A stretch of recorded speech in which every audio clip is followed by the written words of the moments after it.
Hello, and welcome to the Asia launch of the Digital News Report 2022. My name is Federica Cherubini. I'm the Head of Leadership Development at the Institute, and I'm really happy today to be sharing this presentation and discussion about the Digital News Report, which is the largest survey on news consumption around the world. We'll start with a presentation by the main findings of the report by Nic Newman, the lead author of the report. And then we'll have a panel discussion with Sanjoy Majumder, acting editor at the BBC in World Service, Asia at the World Service, Joshua Ogawa, general manager, Nikkei-FT partnership in Nikkei Europe, and Franciska, managing editor of Glance Indonesia. But before we start the panel, Nic, over to you for the presentation. Thanks very much, Federica, and good morning, everybody. So it's a big report. So I'm just going to try and focus on results that I think are relevant to this region, where we now focus on 11 Asian countries, including the most populist ones. Sorry, not most popular. So our digital news report covers 46 different markets. So that now represents over half the world's population. It covers 6 continents. And before we start, just a reminder of the methodology, which is based on online polling. So as such, it will tend to underrepresent some traditional news behaviors such as television, print and radio when we're talking about cross-platform behavior. And these are the markets that we cover in the Asia Pacific region. I should also just make clear that in some markets, particularly India, the sample is representative of a younger and more educated population, English speaking. So it's sometimes hard to directly compare India, for example, with some of the other countries in our survey that have more nationally represented samples. The survey was conducted on our behalf by YouGov, a market research agency, in January, early February 2022, so before the war in Ukraine started. But we did do an additional survey in 5 countries a month after the invasion, just to make sure we understood the impact on the data. And I'll talk about that as we go through. The report is supported, it's independent, it's supported by 15 different organizations, including the Google News Initiative, the BBC, media regulators, industry organizations, and academic institutions around the world. And we welcome the Japanese national broadcaster NHK for the first time this year as a sponsor of the report.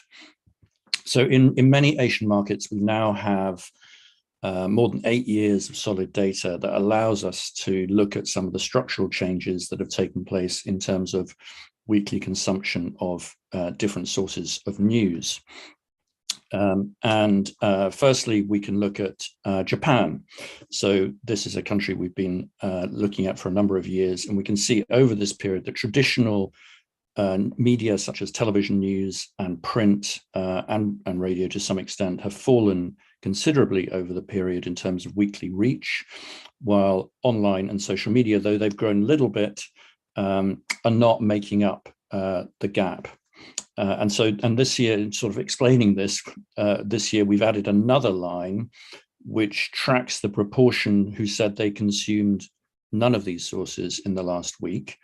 And in Japan, we see that group rising from 4% in 2013 to 15% in 2022. So these are effectively people who are consuming no news at all.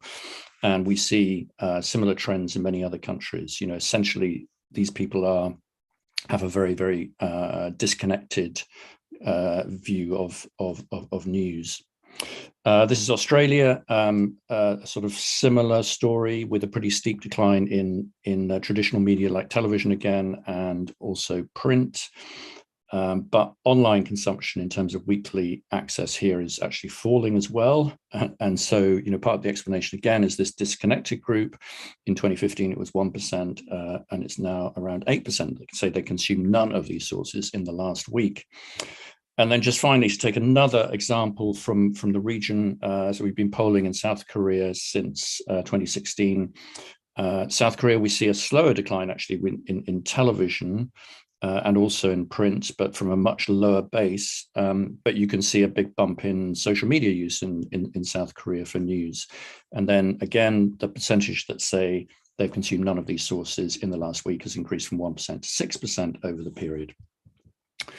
Now, there is another group which we identify in this report, and we call selective news avoiders. So these are not people who are completely disconnected. These are people who do consume news, but they also actively avoid some news stories some of the time. You can see here, on average, 38% of our entire sample across countries say they often or sometimes avoid the news.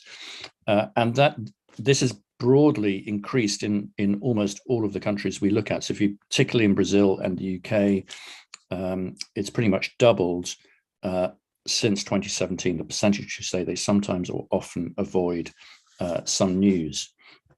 If we look at some of the Asian Pacific countries, we don't have historical data from all of them. So Philippines, India, Indonesia, we only have a couple of years of data. But in some of the other countries, you can see, again, we've seen increases in Australia, Hong Kong, also Japan. So highest in Philippines, lowest in Singapore and Japan. So there's quite a lot of variation, but broadly the trends are similar. And why is this happening? So in terms of the top reasons, they're pretty similar across countries. But people say there's just too much politics, too much news about politics or COVID-19, which is not to say people weren't interested in COVID-19 when it happened or when there were big lockdowns or developments. Of course, we all saw those consumption increase significantly. But in terms of the grinding nature of that story, people feel overwhelmed. Many people say the news is untrustworthy or biased, or that they're worn out by the amount of news. In a digital context, news is coming at you all the time, and this is having a sort of a cumulative effect. 36% say that the news has a negative effect on their mood. So there's something about the way in which we cover stories as journalists, which potentially is having an effect on people's mental health.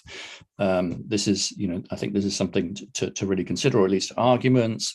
And people also say that they often feel powerless. There's nothing I can do with the information and these huge, complex global stories. And of course, you might include climate change in that as well. And just bringing that to life with some quotes from our qualitative interviews this year. So here is somebody who is talking about politics specifically, and how that sense of powerlessness, whatever my views, it won't make any difference. Nobody's going to listen to me.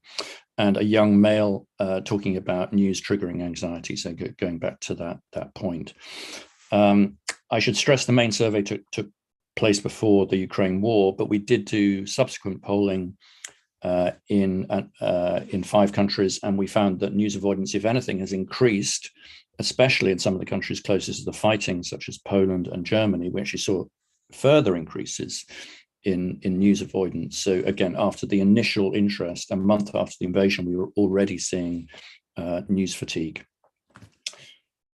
This was a really interesting additional reason, which I personally found very interesting, which came out of the survey, and it was about whether news organizations make the news too hard to follow or understand. And this is a reason people also cited for news avoidance. And you can see here that this reason was disproportionately selected by younger people in the blue, so under 35s in the blue, more likely to say that the news is hard to follow or understand. Young people maybe find the language used by journalists too difficult, or there's a lot of assumed knowledge, or maybe it's just the context within which young people are receiving news through social media is more fragmentary. And so that sort of arc of a narrative is being lost. And I think maybe in terms of what the news industry could do from this, maybe it fits into that trend about being more audience focused, answering questions that people might have, as we saw during COVID, or more explainer content as opposed to just reporting the facts. And the media industry, of course, is trying to do some of this, but I think our data suggests there's still some way to go. The same trends in India.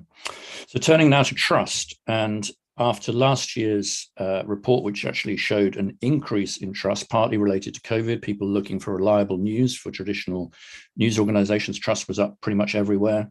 This year, we see the reverse. So headline trust figures are significantly down in more than 20 of the countries that we look at, and only up in 7. But there's a huge amount of variation here, even within regions. So within the Asia Pacific region, you see in our data the highest trust. This is percentage of people who say they trust most news most of the time. So it's a very sort of top level figure, around half in Thailand, and about half of that in South Korea and Taiwan. There's lots and lots of different reasons for low trust in different countries. And then more globally, we see the gaps between the high trust countries like Finland, which is going up, and the low trust countries like the US, which is going down, becoming even wider. And the US has the lowest trust in our entire survey at 26%, down another 3 percentage points. As I say, lots of reasons for low trust, and I'm going to talk about the US. I know it's not in the Asia Pacific region, but it's kind of illustrative of how trust is affected by politics and polarization.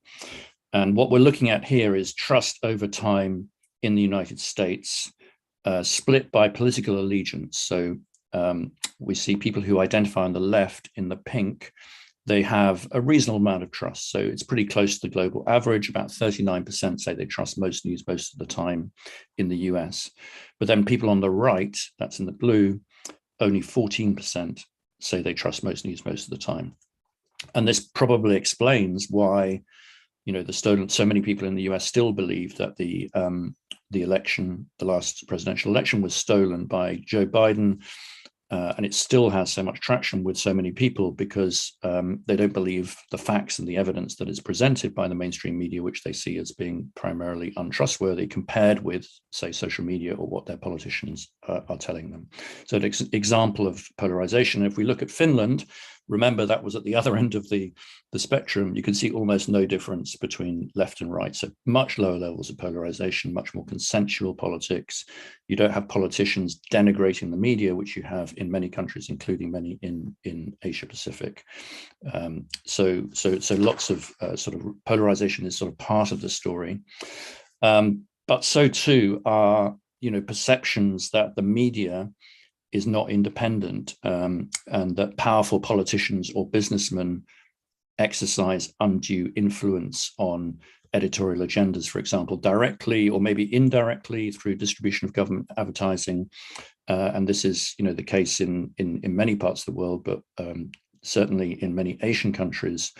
And we find that our samples across all of the 11 Asian countries, 25%, only 25%, say that the media is free from political or government influence, and business influence, which is often closely related, is almost exactly the same figure.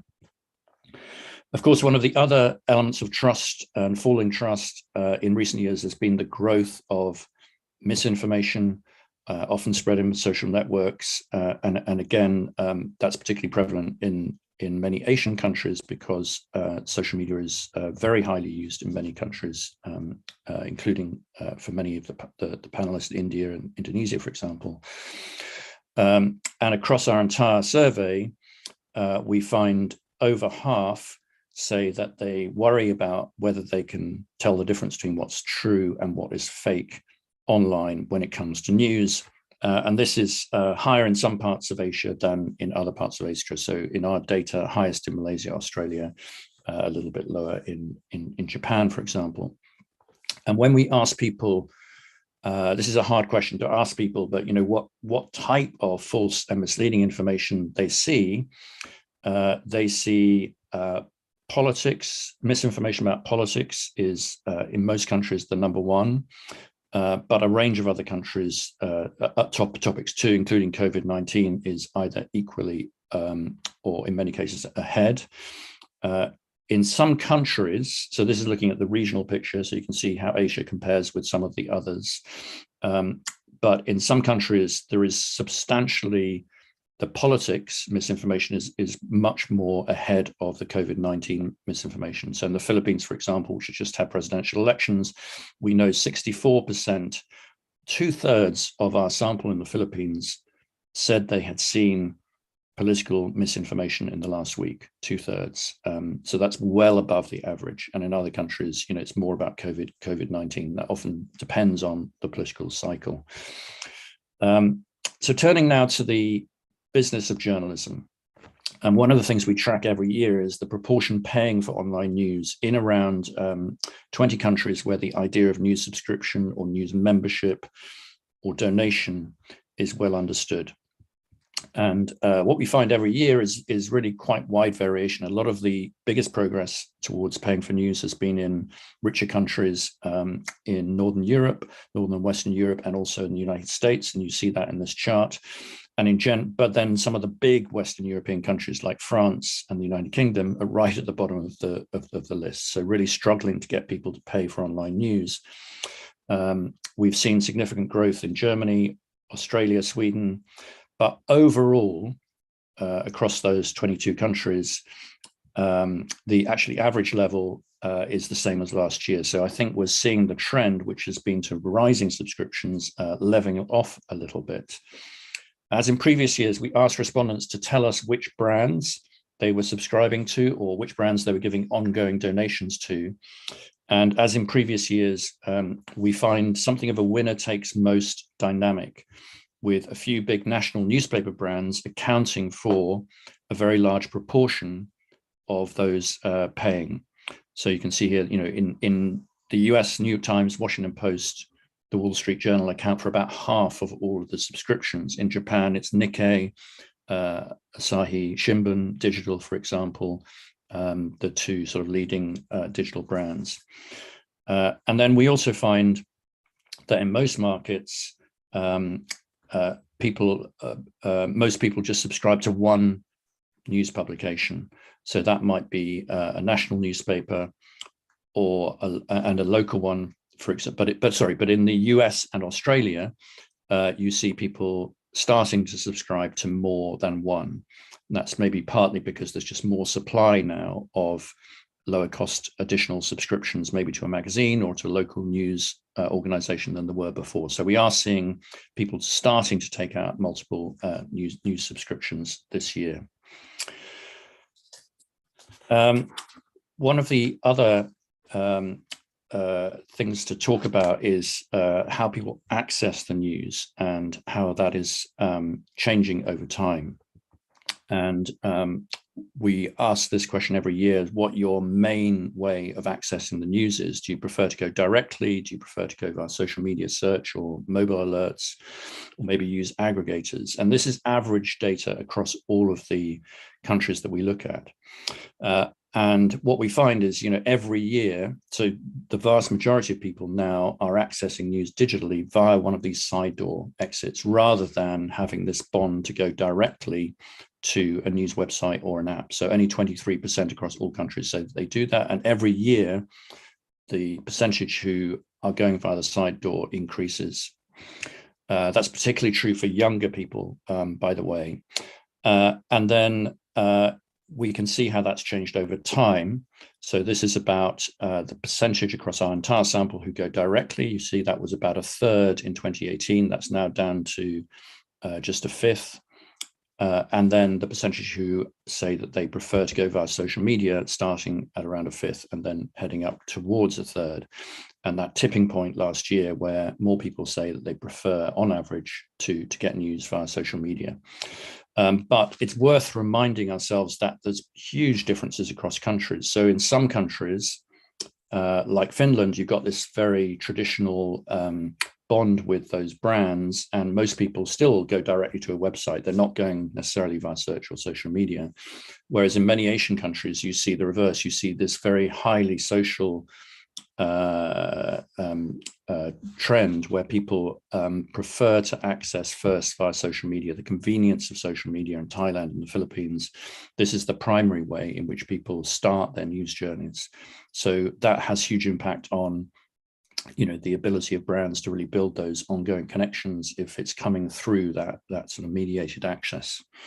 Which social media platforms are people using for news? So there's a chart we do every year. It's aggregated across around 14 different countries. And what it shows broadly is that Facebook remains the number one, but it's become less important for news over time. And we've seen, on average, we've seen people using YouTube more. We've seen people using WhatsApp and closed messaging apps. We've seen the rise of Instagram overtaking, in aggregate, Twitter in terms of news use, specifically where we ask people about news use. And then we've seen the rise of Telegram and TikTok in the last few years as well. This is an average. And, if you just look at different demographics, it's really interesting to see how the pattern is very different. But one that we've highlighted this year, which is happening across Asia in particular, is the rise of TikTok, these very short, entertaining videos where news was not part of the picture, a year or two ago, but increasingly news is central, not just because of the Ukraine war, but because as more people use it, news is something that people want to talk about and create content. So we have traditional media organizations like BBC joining TikTok. You have influencers, and this is really popular with young people. So 40% of 18 to 24s across our entire sample are now using TikTok for any purpose, 15% for news. I should say TikTok, of course, is not available in India for various reasons, but in other countries, we're really seeing that growth of TikTok, and it's partly because of free data plans that allow free data, which means it's growing fastest in many countries in the global south, Kenya, South Africa, see growth in Latin America, and very high usage in Thailand, for example. And this is very challenging for media companies. Young people talking about how addictive TikTok is, and obviously casting doubt on the truthfulness of some of the things people see in it. The presentation really stands out. People enjoy that. But you'll be pleased to hear that people don't think that TikTok is the future of journalism. Not everyone does anyway. So here's an 18-year-old man saying that they really don't like the presentation of TikTok and the lack of professionalism. And when it comes to news, they still want to go to a traditional news brand. Just finally, I wanted to talk a little bit about formats, preferences, and again, we find really interesting differences within and across markets. Do you prefer to read? Do you prefer to watch? Do you prefer to listen? And what we find here is in Northern Europe, generally, we find a strong preference to read news online rather than watch it. So 90% say that they prefer to mainly read news online.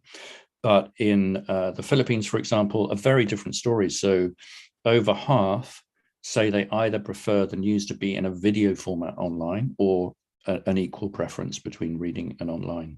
So really interesting differences. And that obviously also comes out in terms of consumption of news. So here we see that in the Philippines and Thailand, over half of our samples say in the last week they have consumed a news video via YouTube, whereas in the UK that's only 9%, and that's partly because of supply and the extent to which media companies are putting their content there. But I think also it goes back to these differences in terms of how comfortable you are with consuming news and video.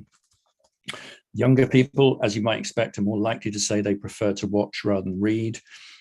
Though across all ages, reading remains the most important way of accessing news.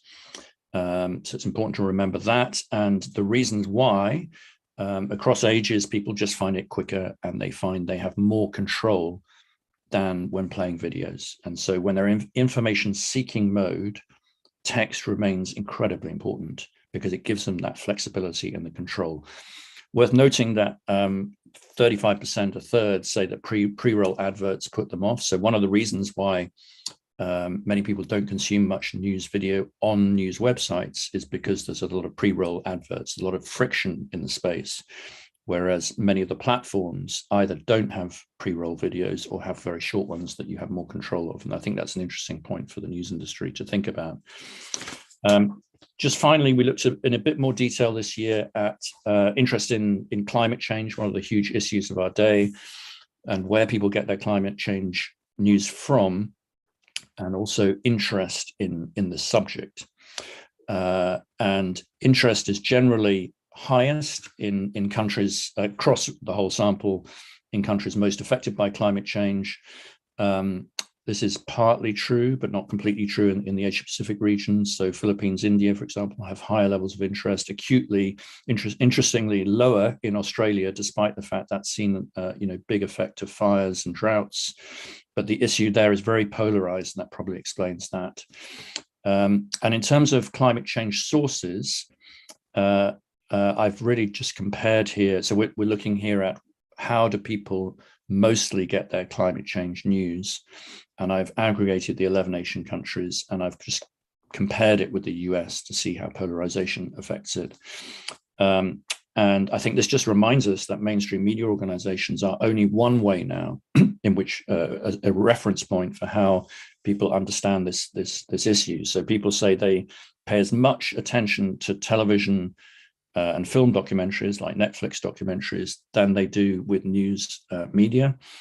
And then there's ordinary people, there's alternative sources, celebrities, social media influencers as well. And around a quarter in the US, say they pay no attention to climate change news. So that is much, much higher than anywhere else, and especially in Asia. And that just shows how polarized that issue is. That's mainly people on the political right who say that they're not interested in climate change news. Asian countries are more likely to get climate change news from celebrities, alternative sources, perhaps because of that heavy use of social media, and again, especially the case with younger people. And then finally, there's an interesting age split when it comes to views about whether journalists and news organizations should take a clear stand in favor of climate change action, or whether they should reflect a range of views and leave it up to people to decide. In other words, given the scientific evidence, should journalism be taking a more activist stance on climate change? And here we find younger groups are more likely to want news organizations to take a position in favor of climate change action. And I think this is, part of a continuing debate about impartiality around a whole range of issues, including social justice and climate change, where there's a lot of pressure from younger generations to take a different view of how they present their journalism on some of these key subjects. So just a final recap of some of the things we've talked about. So in a number of countries, we find a significant proportion disconnecting from news, or at least selectively avoiding certain stories that might bring down their mood. It's a huge challenge for media companies and how to engage audiences across age groups with these important stories. We find trust is down in most countries, partly reversing the gains that we saw last year at the height of the COVID lockdowns. Online payment is up in some countries, but it's slowing down in other countries. Overall, the biggest brands are benefiting, and we also find rising concern about the cost of living crisis and the potential impact on subscription. Social media is an increasingly compelling gateway for news for many people, especially the young, and that process is continuing and accelerating. And then in terms of networks, Facebook remains number one for news, but newest visual social networks like Instagram and TikTok are gaining ground. And with that summary, I will hand you back to Federica, and I'm very much looking forward to the discussion. All of the data is available for free on our website. Thank you.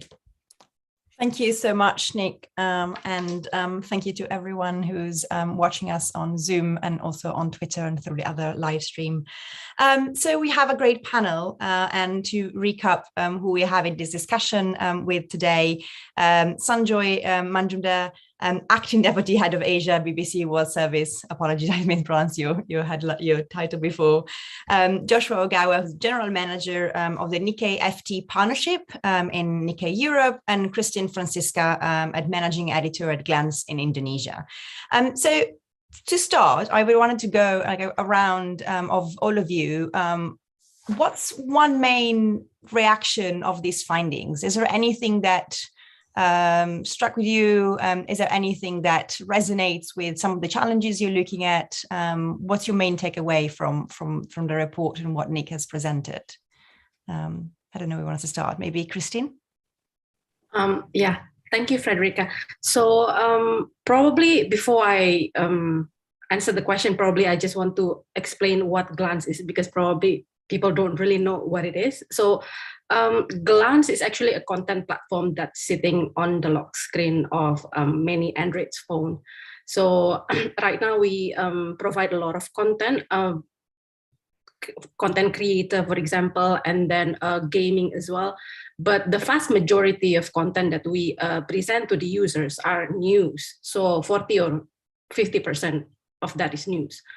And of course, we have a lot of partnership with publishers, and we mainly do a video partnership because we want to be a vertical video first. We do have different approach, and then I think what kind of thing that resonate with us from this report is the fatigue about politics and then upsetting news.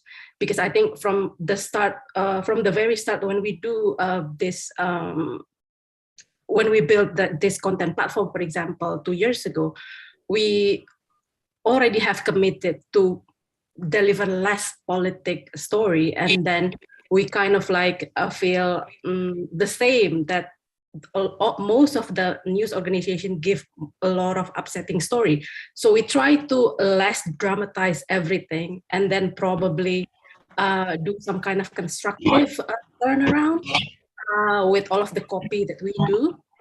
So it helps like toning down all of the unnecessary dramatization, and then the we don't want to trigger upsetting thing. So I think this report is very, this is some kind of validation of what we do.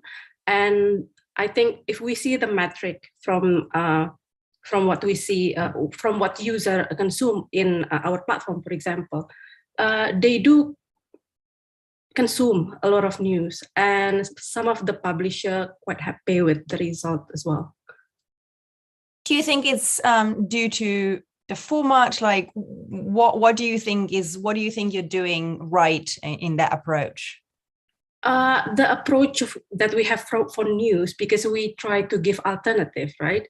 We see that social media, probably they want all the things that work on social media sometimes trigger emotion, right? Some sadness, angry, and probably some kind of laugh. But then I feel like, yes, we want to have some alternative.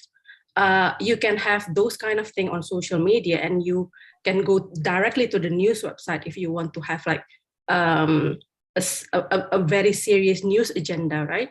But we want to have some kind of a different approach with news. Of course, probably the format, like it's a video, it's a short form, probably helps. And probably the product that's sitting on the lock screen also help. But I think the combination of those three things probably help. Thanks, Christine. Sanjoy, Joshua, what is your main takeaway from the report? Yeah, I would tend to agree. I think news avoidance is something of an alarm bell for traditional news organizations, because obviously that's our bread and butter. That's what we do. And I think it's linked very closely to the other point about young audiences, because what tends to happen with news avoidance is that the sort of demographic you're trying to reach most, which is your younger audience, and hard to reach groups like women, for instance, become, the distance to get to that group becomes even greater because of their natural distaste for what I call sort of traditional news, or which is very common in big legacy brands. And I think the issue is that a lot of newsrooms in legacy brands are dominated by what I called sort of old-fashioned news, a lot of emphasis, not just on politics, but maybe geopolitics. But even when it comes to the formats or the genres you're picking, there's a tendency in legacy media brands to pick sort of the format that's more suited to something like broadcasting, looking at sort of big analysis, for instance. And I think what it's made us do is to start experimenting with formats and genres, which are things which make it easy for complex events to be understood by the audience, not just explainers, but even things like, augmented reality, immersives, greater focus on podcasts.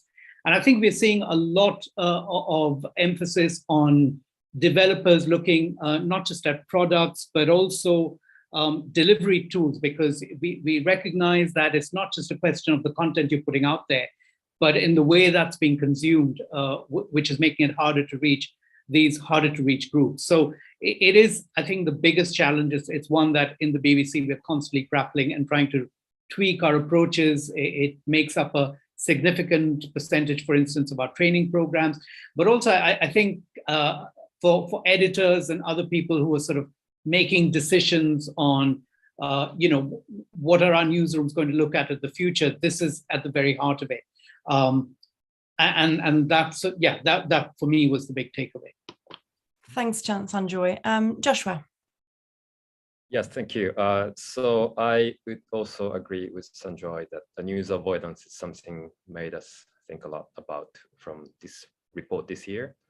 Although the percentage in Japan in your report was lower than average, I think it's more widespread now than at the time of this survey, I think. For example, since Russian invasion of Ukraine started in late February, I began to hear people in Japan talk about compassion fatigue or the critical incident stress, which did not come up in our conversation before. And I think one research published earlier this month in Japan found that the news coverage of the war in Ukraine has affected the mental health of Japanese audience, especially women under 40 and over 60 years old. So it is a worrying sign, but I also understand that people will be put off by the repetitiveness of news agenda. And I think we just need to be more considerate and creative about how we tell a story.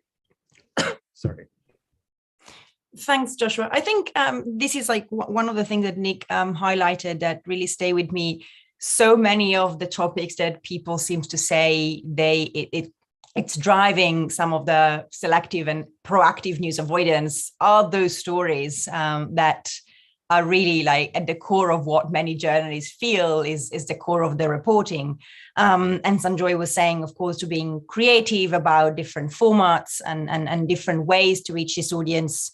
Have you thought or consider, there are different, constructive journalism or solution journalism, like, do we need to focus on a different angle to keep telling these stories, or like what can we do to sort of counterbalance a bit of this idea, or like this tendency of avoiding some news because it's just too much? I think, and I should apologize, my video I think is turned off because of my connection. I think rather than avoid the type of news or the content itself, everything is hinged on the way you present it and experimenting with different ways of presenting it. One of the most successful bits of journalism in the BBC in recent years has been a documentary series produced by an output called Africa Eye. Now, these are very long format, traditional investigative journalists. So, the really hardcore journalism that we expect from the BBC and have over the years.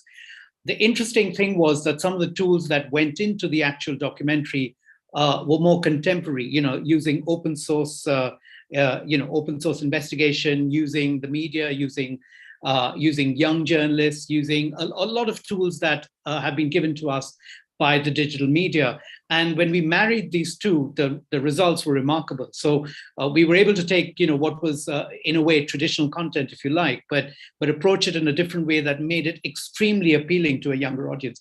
I mean, I showed it to my son, who's a teenager, for instance, and his friends. And while they liked the content, they were just fascinated at how we got there and that this was even possible. And I think that's really the key. I think you cannot abandon these stories in most cases because they're significant, but perhaps the way we approach them or the emphasis on a kind of, say, geopolitics, it leads to audience fatigue. And so the question is, approaching it from a point of view where you basically say, this is important for you to watch or listen to or read because it directly affects your life. And that tends to work, I believe. Maybe I can just add, we talked to a lot of young people as part of the research, and they definitely don't want the news media to dumb down. They still want the sort of traditional stories to be covered when there's important developments that they need to know the context, and they will turn to those traditional trusted brands for that. The problem is, that repetitive agenda, or if something new isn't happening, or the general sort of way in which we cover things like politics. So I think there's something about the diversity of the agenda, and then there's something about the formats that we use, because what we see in our data is, older generations are just comfortable with the way they've always had news, whether that's, printed copies or television packages of a certain length. But younger people really want news to be presented in fresher ways, in ways that are more dynamic. That's one of the reasons why TikTok's taking off. They really like the something that is really optimized for the smartphone. That's why podcasts are also popular, because actually, although it's to us in many ways an old linear medium, it really fits their lifestyle. It really fits the smartphone generation. So I think a lot of this is to do with formats, but I think it's also to do with how we cover the news. And I'm just back from the Constructive Journalism Conference, which is closely aligned to this idea of solutions journalism and, telling important stories, but in different ways, and thinking about giving people hope and inspiration rather than just making them depressed. Thanks, Nic. Another point related to this takes us, I think, to trust in news. And, after last year's COVID-related bump, across all markets, as Nic said in the report, trust has gone down this year. There are, of course, variation across different markets. It's actually rising in Japan and the Philippines, but it's down in Malaysia and Taiwan. So bearing in mind the different context, how can journalists improve these numbers? What can we do to regain the trust that we've lost after the encouraging bump from last year? Maybe Joshua first, and then Christine and Sanjoy. Yes. So it is a worrying sign, but fortunately, we Nikkei and FT have been able to maintain relatively high levels of trust in our home market. But we are not, however, immune to the general trend of declining trust in the news industry. So how we keep ourselves above the rest is critically important when we think about our future. How we do it, I think there's a lot of experimentation we've been doing, but high level, I think there's an upside, which is as the scarcity of trust increases, its value increases. In other words, the ability to charge for and monetize trustworthy content and information increases. So which is a silver lining for us, I think. Thank you. Christine, what do we do? I think for Indonesia, for example, specifically, the issue still persists. Like the big media companies still owned by the businessmen who deeply involved in politics, right? And we still see a lot of clickbaity news, a lot of things that regarding SEO. They try to maximize everything that makes readers kind of like tired of that. But then I think it's the core of the problem, probably because the industry itself, because they are struggling to find to pay the journalists a good amount of salary, and then the news cycle is getting faster and faster, so the quality is going down, right? So I think if we want to go back to build the trust again, we need to start doing a better quality journalism, and then we start saying no to the, I don't know, very fast news cycle, and say people tired anyway, while we just not slow down, something like that, right? So I think that's probably one of the things that we can do. Thanks, Christine. Sanjoy, of course, the BBC also having the mandate to reach for everyone, the concept of trust in news is very, very important. But the BBC also has a wider mandate to reach everyone, and really, of course, carries a lot of legacy in the brand, and that impacts also the trust level. How are you thinking about improving generally the trust numbers? So I'm a little more optimistic, even though I noted that in the UK, the BBC's trust levels have dropped significantly. And the reason is because, one, I think in certain markets, the reason that trust in the news has dropped is because of a level of political polarization. And as your very own study points out, that's not as widespread as people thought. So that's some comfort. But I think the other thing is I believe this is cyclical and is based on news events. So the reason trust was higher last year is because of the pandemic. And suddenly it was necessary for people or consumers of news to reach out to legacy news brands or others to try and make sense of what was going on. And I think we're going to find a lot of that. Every now and then there is an event that happens that tends to alarm you. And as long as I think as news media companies, we stick to trying to make sense of events by making it more relevant to the audiences, particularly I think the slightly distinct digital audience, which tends to be younger, which as Nic pointed out, tends to want to consume their news in a certain way. I think this is not going to go down significantly and will probably go up. And I think we will see that that it'll ebb and flow. I'm less nervous about that. Thank you. Before we move to paying for news, another thing that I wanted to touch on, something that Nic mentioned during the report, is related to trust, is about misinformation. And Christine, I saw that Indonesia was mid-chart, where Nic showed those who say they are concerned about seeing false and misleading misinformation. Is that something you grappling with? Partially, yes, but I think the difference between us and all the side doors, if I may say, all the side doors probably all the user can go and then publish whatever they like, but we have a bunch of editors who have a lot of experience as a journalist who can reject and accept all the things that come to us. And then I think those filter is very, very crucial in the time of when the information is widely spread, right? So I think when you have either you are a content platform or an aggregator and even if it's coming from the publisher, it's really important for you to filter it again, because probably there are some kind of like unconfirmed report, for example. And I think those kind of filter at the very end that makes what kind of thing that we put on the platform is more trustworthy than probably the other side doors. Thanks, Christine. Joshua, Nikkei was one of the leading brands when we look at paying for news in Japan, mentioned in the survey. But how are you thinking about, we've seen though that like globally that numbers of subscription is flattening. How are you thinking about increasing subscription? Is it more about, is it still about growth? Are we reaching a ceiling? Is it about retention? What is the lens? You're asking about Nikkei. Yes. So yes, this is even more challenging these days, especially after the last year's COVID bump, I should say.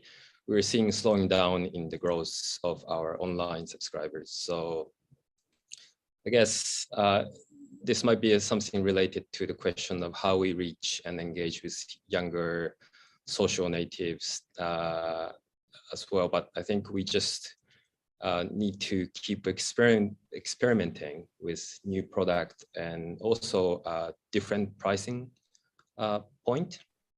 For example, the Financial Times recently released a new product called FT Edit, which gives you a limited number of FT journalism with a lot lower price point. And Nikkei, obviously, always talking to each other with our colleague at FT and how better we could reach and engage with readers. In order for us to reach increase the number of subscribers.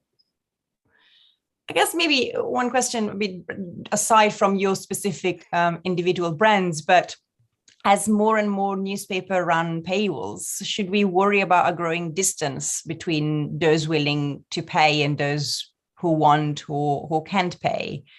Is that a worry that as the industry should have? I think it depending on the publication. I think, for example, Nikkei, again, I think we do have a good traction with our core readership who works basically in the businesses and who actually is willing to pay for the kind of content we offer. But then in order for us to really grow further, I think we need to reach out to adjacent market and people who may not consider Nikkei as their primary source of information and news, but we like to be relevant to them as a source of news and information. So that's a challenge, I think. Christine, aside from Glance, what's the context in Indonesia? Is there a growing worry about that split between news behind paywalls and those who can't access? I think we don't have those we haven't reached those discussions yet, because I think paywall in Indonesia is still very much segmented. Probably people who highly educated and live in the urban area start to realize that they need more. Probably they want to subscribe business story that's really important for them from Nikkei, for example. But then it's still very much segmented, and we don't have this kind of widespread paywall that going on in all of the news organization that we have. Although I see that there's a lot of initiative from the news organization, digital native organization, for example, to try offering two things, like the free thing and then the premium one. And then there are few organizations also make some donation system, so they can everyone can see the news, but then they want some donation. And I think that's more it worked best in Indonesia rather than the paywall. So I think those things is much preferred, the donation one. Yeah, absolutely. Sanjoy, membership and donations are some strategies that also some Indian publications have adopted to get some of the support, not necessarily putting up a paywall. And of course, the BBC plays in a very different space. But what do you see from an Indian perspective? Is there a growing concern about this growing distance and this split between who has access and needs to pay and who hasn't? Yeah, so there are two sort of distinct things here, I think. One is, well, in India, I think it's still very much a work in progress. And it's interesting that some of the legacy newspaper brands have started placing some, or in some cases, all of their content behind a paywall. What's interesting is some of the smaller digital players, so the startups, the one who are doing a particular brand of maybe investigative or independent journalism, tends to go down what Christine talked about as the subscription route, asking for donations or asking for a monthly subscription. And some of them, for instance, News Laundry, which is a website that's done particularly well, is quite happy with the way that's going. The one concern for me, which is a slightly wider point, is how much at a disadvantage the underserved audiences are, increasingly in a situation like this, not just because things are placed beyond their reach by way of a paywall, but also where in some cases, as media companies start preferring certain formats over others or platforms over others, that increasingly places them at a disadvantage. And that's something that worries me, not just in India, but actually across the region. I think over a period of time, I do believe that underserved audiences are slowly beginning to get pushed out as priorities start shifting for a lot of media companies. It's still something of a commitment for the BBC, which I'm very proud of, but I do think it's something we need to look out for.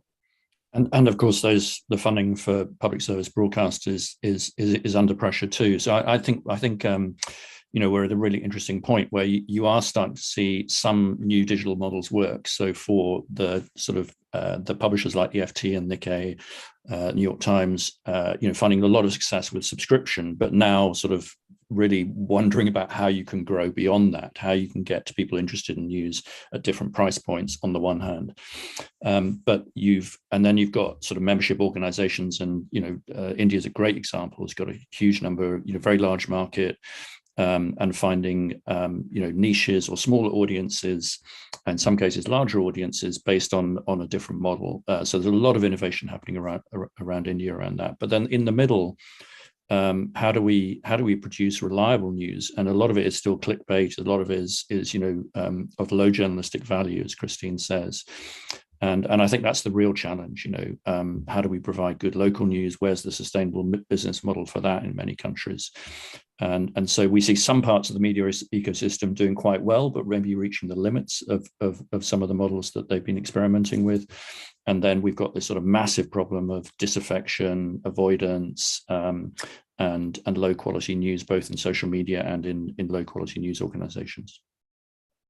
And of course, this issue of reaching the public is even more pronounced on younger audiences, as we saw from the report from Nic. And the report identifies a group of under 25 who have grown up with social media, who really define news differently. But also they say that they have a difficulty in understanding the news. How can news organizations engage with these audiences if there is like a barrier to understanding what we do and what we talk about? Joshua, have we been thinking about that? How do you cultivate your younger audiences? You briefly mentioned it before, but. So one of the things we've been experimenting at Nikkei is that we introduced a new feature on Nikkei.com where we invite more than 100 experts to post commentary on articles in their field of expertise real time. So by providing variety of views and insight from these carefully selected experts, we aim to help younger people who struggle to understand the news and make these news relevant to them. And it has been, I think, successful, and we're doubling down on that kind of community approach, carefully selected communities, but that's something I think we are thinking about doing a little bit more about around. Christine, you mentioned the format, you mentioned the video, and you mentioned, as a way to be, to be more in sync with what people want to connect. Are you thinking specifically also about the most young generation? Yeah, I think if we heard about the report, what the report said, for example, why young audience prefer social media more, because I think compared to like direct access, for example, I think there are two things that social media good at. First, they study the user well, and then from there, they execute it with some kind of like new product. So they are very good at product thinking, and I think that that's the big challenges that we have in most news organization nowadays. Because yes, probably you listen, you engage with user, but then yes, you can probably have new feature, you can probably have another breakthrough report, but then do we think about product more? Because the fact that the website, for example, the structure of the news website is the same for a few decades, for example, is it say that we don't want to change? Because it's not sustainable for news organization to rely on social media, right? And to us, for example, because you want direct traffic, you want someone go to your website and then deeply involved in there. But then the news app, for example, and then the news website, it's still in the same structure. How can we develop that as a product more? So I think that's the things that probably lacking. So I think that's one of the solutions. So we can, I don't know, attract user more to the, I don't know, the website or the app. Thanks, Christine. Sanjoy, you mentioned before things like BBC Africa Eye investigation being very popular, also with with a younger audience. How are you thinking more generally about how to engage younger audiences? Is it through on social media to then drive it on the website? Is it to stay on the platform? What's your thinking? Yeah, that's one of the ways. So very much recognizing that social media is the gateway for a lot of the young audiences. Nic mentioned absolutely accurately that TikTok, which is extremely popular in the region, is banned in India, but being a visual medium in India, young audiences simply switch to Instagram Reels. So we put a lot of our content on that, for instance, in India. So yes, playing with formats and playing with platforms is important to get your audiences, get engaged with the wider part of the audience, and then try and drive them towards your website. But the other thing I think is slightly bigger, which is that you try and catch them young. You try and develop habits. The BBC in the UK and slowly now across the world has a very successful program working very closely with schools, the BBC Young Reporter program, schools program, where we engage with schools to sort of get younger students to engage with the news media as an organization and news as a content. In India, a few years ago, we had a very successful series of workshops with a lot of schools, about 30 to 40 schools across the country, on tackling fake news, on actually just coming up with an understanding of the tools you can use to understand what news is accurate and what is not. Obviously, this isn't going to reach a significant percentage of the population, but I do think it's part of a project which many companies need to start engaging with to try and develop habits within that very difficult segment of the population that you're trying to reach. Maybe just picking up on Christine's point as well about product. What we found this year is that the youngest groups, under 25s, have a much weaker connection with websites and traditional websites and apps, for example, so they're less likely to go directly. But there are lots of interesting new formats that publishers can have more control over. So, for example, we've seen an explosion in newsletters. Many of them now sort of personality newsletters where you're trying to build, that's a new front page, a new way of curating some content in a package that works for a particular audience. Podcasts, another great example. You're essentially curating something, and organizations like the New York Times now finding huge audiences for this curated audio, which is finding that audience, that younger audience. So I think there's sort of another great example would be publications maybe trying to put the package together on Snapchat for younger audiences specifically. And we're starting to see some people in our survey we're talking about, regularly going and consuming this package because it was short and it was visually presented in a nice way, but that wouldn't work for the old traditional audiences. So I think sometimes publishers need to think more radically about creating these additional packages in the places where people are and doing more experimentation around that too. Another topic that we look at in the report is the role of journalists and the relationship between journalists and social media. And around half of the respondents or more in most countries feel that journalists should stick to reporting the news and being impartial. But a sizable minority, especially younger audiences, believe they should be allowed to express their personal opinions on social media at the same time. Japan, for example, is an outlier in our sample, with 44% saying that journalists should be able to express their personal opinion, compared to 27% who thinks they should only stick to the news. What's your view on the ongoing debate? Joshua, do you have an internal policy at Nikkei on that? Yes, we do have a code of conduct for journalists who use social media in their official capacities. But I would say Nikkei has been in the conservative camp when it comes to the use of social media by individual journalists compared to our peers in Japan and elsewhere.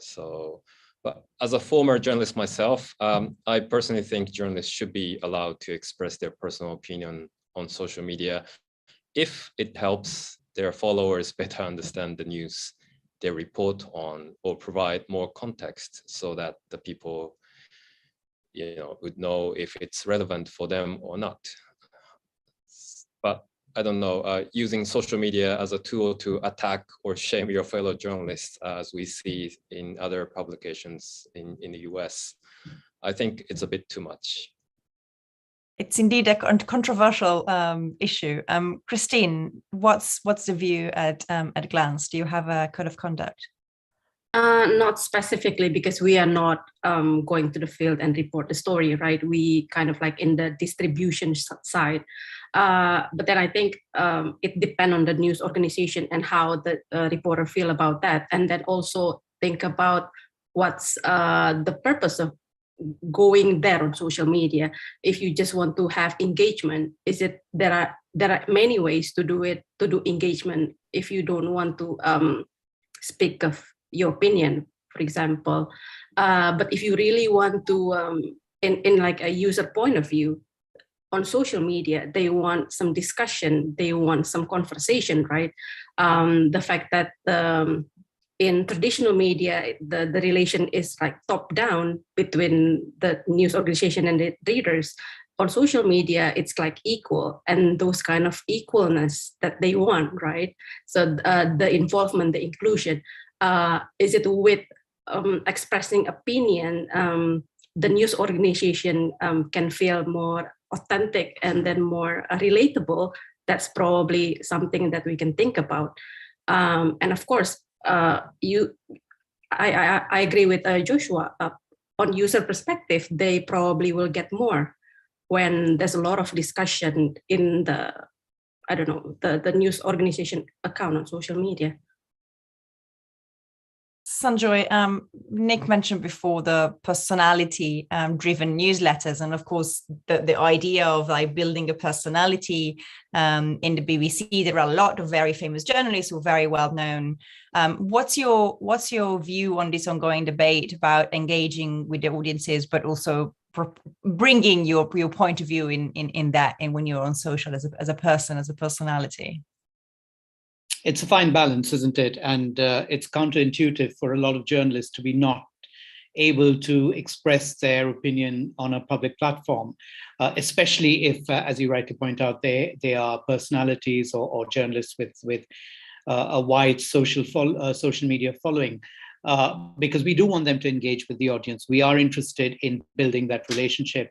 I think the problem, though, is it's the perception of how, the perception that once you express an opinion, you're no longer balanced because you've already decided which side you come down on. And sometimes that's something that is quite unfair. It puts a kind of pressure on journalists, which isn't always fair, but it is the reality. And I do believe now as an editor that the best place to put your point of view is through your work, your reports, your stories, because you're able to couch it in a way where you make it most accessible and understandable, and I think protect yourself from any kind of misconception of what you were trying to say, and it works best that way. Fantastic. Thank you very much. We've got at the end of our panel discussion. Thank you so much, Christine, Joshua, and Sanjoy, for being with us today in the discussion, and Nic for, of course, presenting the findings of the report. Thank you for following us, and you can find the full report online on our website if you want to know more. All right, have a good day. Thank you. Thank you very much.